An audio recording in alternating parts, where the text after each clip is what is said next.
ever wished for a 30-hour day? Surely this extra time would relieve the tremendous pressure under which we live. Our lives leave a trail of unfinished tasks, unanswered letters, unvisited friends, unread books. Having quiet moments when we stop to evaluate what we have accomplished. We desperately need relief. A person's home is no longer a castle, a private place away from urgent tasks. The telephone breaches its walls with incessant demands. This was written 45 years ago, so there's been a few minutes. The appeal of these demands seem irresistible and they devour our energy. But in the light of eternity, their momentary prominence fades. With a sense of loss, we recall the important tasks that have been shunted aside. We realise that we have become slaves to the tyranny of the urgent. And in his conclusion, he writes this: don't let the urgent take the place of the important in your life. Oh, the urgent will really fight, claw and scream for attention. It will plead for our time and even make us think we've done the right thing by calming our nerves. But the tragedy of it all is this: while you and I were putting out fires of the urgent and everyday affair, the important thing was again left in a holding pattern. And interestingly enough, the important is neither noisy or demanding. Unlike the urgent, it patiently and quietly waits for us to realise its significance. Now, very quickly to answer the question, I think that there are probably two sides to this. In terms of your life as a principal, or indeed as a teacher, you do need to spend time at the start of the year. You need to spend a couple of days planning for your year, establishing those tasks which are important. You need to review those. I think to spend a day in every holiday, looking at what's ahead. Again, what's important, what's urgent. Because we know how easy it is for these urgent tasks to crowd in upon us. I think at the start of each week, I tend to spend, probably wrongly, I tend to go to the office on Sunday night and spend an hour there, just going over what is actually coming up ahead. And I think at the start of every day, it's important to spend 5 or 10 minutes. So I think in terms of prioritising, that's really important in terms of your job. I think in terms of your private life, I think you must put your family first. If I can just share a little anecdote, I didn't spend enough time with my children.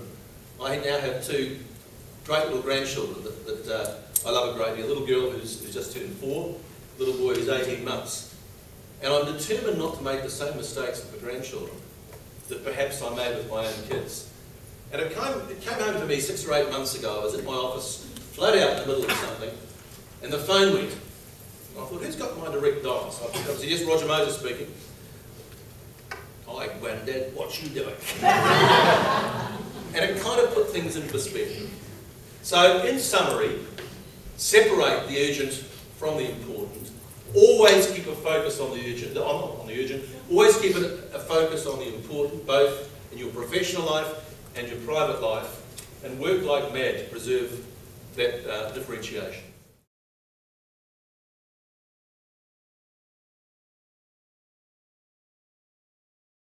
But if I've got an hour or 2 to spare, I will read one of the leadership books, or I will read something.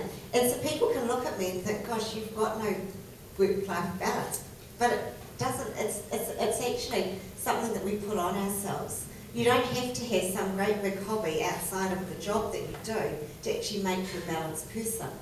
Your life gets out of balance when work consumes you and you resent it. Mm-hmm. Or work consumes you and your relationships suffer as a result of it.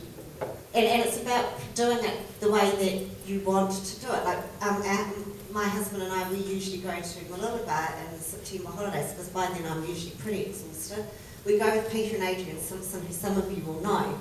So the 4 of us head down to the beach in the morning, and the rule is that good friends do not let other friends snore on the beach. Okay? And so we lie on the beach, which is really doing all sorts of terrible things for cancer. I'll get on to the healthy thing in a minute. But we do that. And the rule is that it's okay to sleep, but if anyone starts snoring, you have to wake them up, you know, so we're really embarrassing. But that's part of that work-life balance. But then sometimes on the beach I'm actually reading books that I haven't had a chance to read that I want to, so that's just what I'm going to say. Right. In terms of how you prioritise stuff at school, I think it was Malachi Pankos, He once said that what you need to do is work out what your hourly rate is.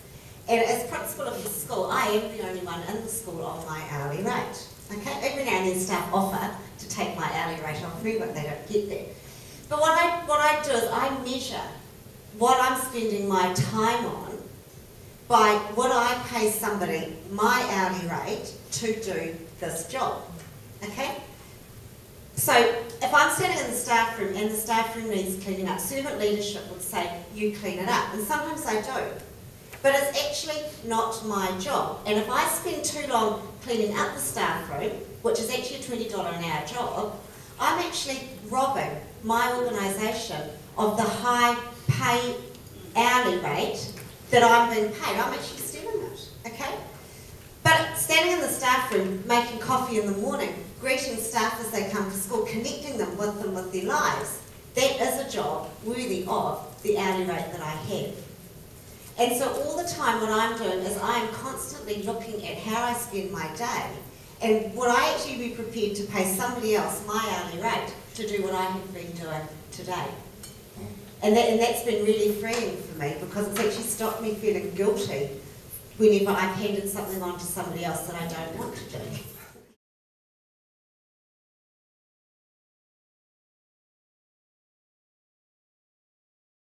So I've decided over the years around me to build a very strong management group.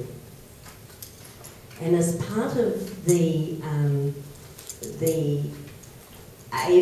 ability for me to be able to have a little time for myself, I am building around me a very strong group of people who think like I do, or similarly, want to question, want to do all those things we saw on the slides this morning to grow themselves as well.